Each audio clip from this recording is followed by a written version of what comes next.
आम आदमी पार्टी लगातार ये बात कहती रही है कि ये जो पूरा मामला जो है ये राजनीति से प्रेरित मामला है और दिल्ली मॉडल के जो दो स्तंभ हैं, एजुकेशन और हेल्थ, दोनों को उखाड़ फेंकने की बीजेपी की ये साजिश है।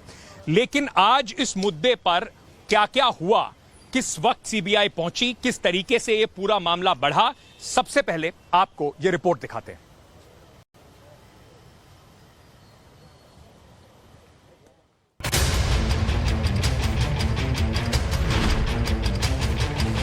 मैंने तो आपको 3-4 महीने पहले ही बता दिया था। इनके लोगों ने हमें बताया था कि मनीष जी को ये गिरफ्तार करने वाले हैं, जल्दी गिरफ्तार करने वाले हैं। 3-4 महीने पहले बताया था। मैंने प्रेस कॉन्फ्रेंस करके, उसके बाद अपने कई भाषणों में, असेंबली में मैंने कहा था कि ये मनीष को गिरफ्तार करने वाले हैं। तो अरविंद केजरीवाल को जिसकी आशंका थी, जिस बात का डर था, जो उन्होंने भविष्यवाणी की थी, वो 1 महीने बाद ही सही साबित हो गई। 22 जुलाई को केजरीवाल ने यह दावा किया और करीब 1 महीने बाद 19 अगस्त को सीबीआई की टीम मनीष सिसोदिया के घर छापेमारी करने पहुंच गई। दिल्ली में आज राजनीति के तौर पर एक धमाकेदार सुबह रही जब मनीष सिसोदिया के घर पर सीबीआई की टीम पूरे लाव लश्कर के साथ पहुंची। दिल्ली के उप मुख्यमंत्री पर, जो आबकारी मंत्री भी हैं, उनके ऊपर जो नई दिल्ली सरकार की लिकर पॉलिसी है उसको लेकर आरोप भारतीय जनता पार्टी ने लगाए थे। उन आरोपों की जांच एलजी ने कराने की बात कही। उसके बाद सीबीआई का ये एक्शन हुआ। तभी से लगातार जब सीबीआई का यहां पर एक्शन जारी है, राजनीति का पारा बीजेपी और आम आदमी पार्टी के बीच में बढ़ता जा रहा है। सीबीआई की टीम 7 राज्यों के 21 ठिकानों पर एक साथ छापेमारी शुरू की, जो दोपहर बाद तक चलती रही। दिल्ली में डिप्टी सीएम मनीष सिसोदिया के घर से लेकर बाकी कई ठिकाने और फिर पंजाब, दमन और दीव, तेलंगाना, महाराष्ट्र के भी कई जगहों पर एक साथ सीबीआई की टीम पहुंची। सीबीआई, ईडी, दिल्ली पुलिस का जितना दुरुपयोग आम आदमी पार्टी के खिलाफ इन लोगों ने किया है, भाजपाइयों ने, मेरे ख्याल से किसी और पार्टी के खिलाफ नहीं किया होगा। और ये पहली बार नहीं है। आपको याद होगा मुख्यमंत्री के दफ्तर पे सीबीआई पे छापा मारा था, क्या निकला आज तक उसमें? इन्हीं उप मुख्यमंत्री मनीष सिसोदिया पे पहले भी सीबीआई का छापा मारा था, क्या निकला? कुछ नहीं। सत्येंद्र जैन को गिरफ्तार कर रखा है, दिल्ली के स्वास्थ्य मंत्री को। शिक्षा मंत्री पे कार्रवाई कर रहे हैं। तो दिल्ली के शिक्षा और स्वास्थ्य मॉडल से इनको परेशानी है, उसकी बढ़ती लोकप्रियता से परेशानी है। भ्रष्टाचारी जितना मर्जी ईमानदारी का चोला पहन ले, वह भ्रष्टाचारी ही रहता है। और आम आदमी पार्टी का भ्रष्टाचार एक बार नहीं, कई बार देखने को सामने आया है। आज मुद्दा है शराब के ठेकों का, शराब के ठेकों में हुए भ्रष्टाचार का। और इस विभाग के मंत्री हैं मनीष सिसोदिया जी। जिस दिन सीबीआई को जांच दी, उसी दिन शराब नीति को वापस लिया। अगर शराब नीति में कोई घोटाला नहीं था तो उसको वापस क्यों लिया?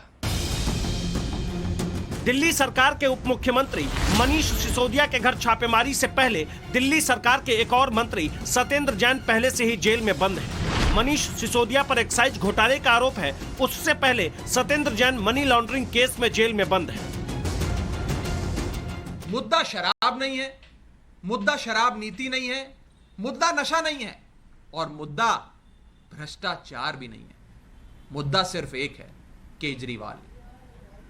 केजरीवाल को रोको, केजरीवाल को खत्म करो। आम आदमी पार्टी खुलकर इसे अपने खिलाफ साजिश और केजरीवाल की लोकप्रियता को रोकने के तरीके बता रही है, जबकि बीजेपी कह रही है कि यह सब शराब नीति में गड़बड़ी का मामला है।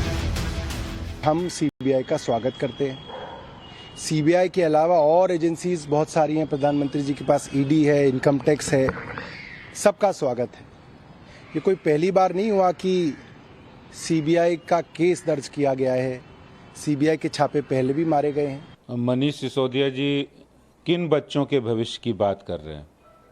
क्या वो बताएंगे कि वो उन बच्चों के भविष्य की बात कर रहे हैं कि आप शराब पीने की उम्र सीमा को 21 से घटाकर 18 कर देंगे?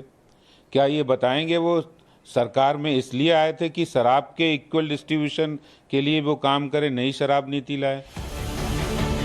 जब मनीष सिसोदिया के घर सीबीआई की टीम छापेमारी कर रही थी, उसी वक्त में अरविंद केजरीवाल खुद सामने आए। कितनी बार रेड हुई है, ये पहली रेड नहीं है, पहले भी कई बार रेड कर चुके, कई झूठे केस कर चुके मनीष जी के ऊपर, मेरे ऊपर कई बार रेड कर चुके, सतिंदर जैन पे, कैलाश गहलोत पे, हमारे कितने लोगों पे ये लोग रेड कर चुके, कुछ नहीं मिला, अभी भी कुछ नहीं मिलेगा। तो सीबीआई अपना काम कर रही है, उसे घबराने की जरूरत नहीं है, सीबीआई को हम अपना काम करने दें, उनको ऊपर से आदेश हैं। केजरीवाल ने बिना नाम लिए केंद्र सरकार को सीधे निशाने पर लिया, लेकिन इन सब के बीच एक बात साफ है कि इस छापेमारी के बहाने आम आदमी पार्टी और केजरीवाल अब आगे की राहें साफ कर रही है। कम से कम आज इस रेड के बाद आम आदमी पार्टी ने एक बात बिल्कुल स्पष्ट कर दी कि उन्हें लगता है कि अरविंद केजरीवाल 2024 में नरेंद्र मोदी के खिलाफ सबसे बड़े कंटेंडर के तौर पर उभर के सामने आ रहे हैं। कम से कम सीबीआई की इस रेड ने आम आदमी पार्टी के लिए ये तस्दीक जरूर कर दी है। लेकिन आरोप प्रत्यारोप के बीच में अब देखना होगा कि सीबीआई की इस रेड के बाद मनीष सिसोदिया के लिए अभी और क्या-क्या मुश्किलें आनी बाकी हैं। अंकित त्यागी, दिल्ली, टाइम्स नाउ, नवभारत।